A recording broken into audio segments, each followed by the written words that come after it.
But first, the Israeli military has launched a massive ground incursion into Gaza City. This after weeks of intense bombardments across the territory's largest urban centre, which saw entire apartment blocks being reduced to rubble and forcing many Palestinian people to flee despite there being nowhere safe to go.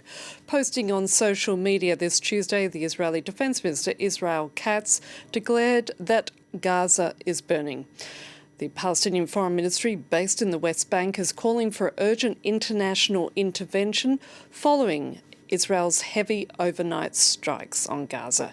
Joining me now in Jerusalem is Noga Tarnapovsky. Noga, what more do we know at this stage about the military's operation in Gaza City?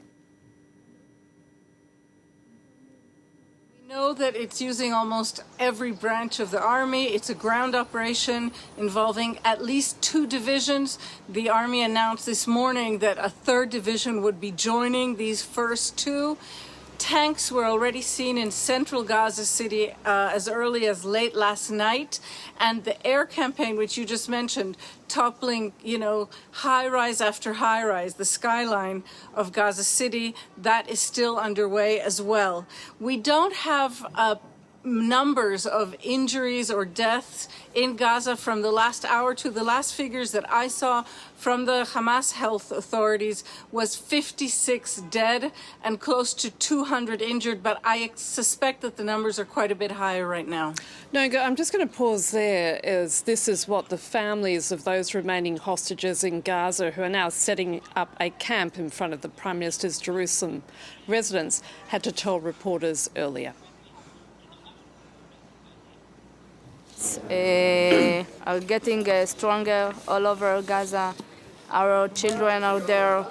The Prime Minister Netanyahu, instead of saving our children, is bombing them. We arrived late last night to send a clear and straight message to the government and, of course, the Prime Minister of Israel. We will not leave this place until you give us all our loved ones back.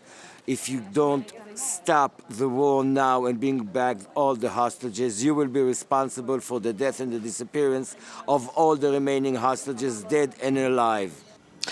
Noga, as we saw there, the protests against this military incursion are starting to ramp up inside of the country, aren't they?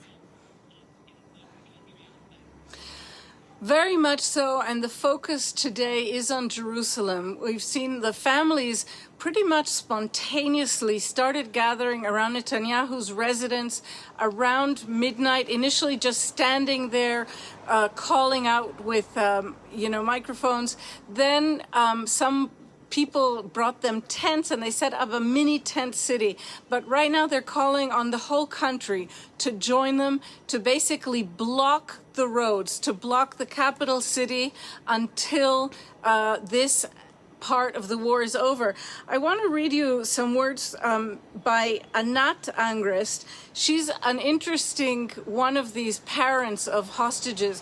Her son is considered to be alive, Matan Angrist, and he was taken as a soldier. He was pulled out of a burning tank and taken into Gaza.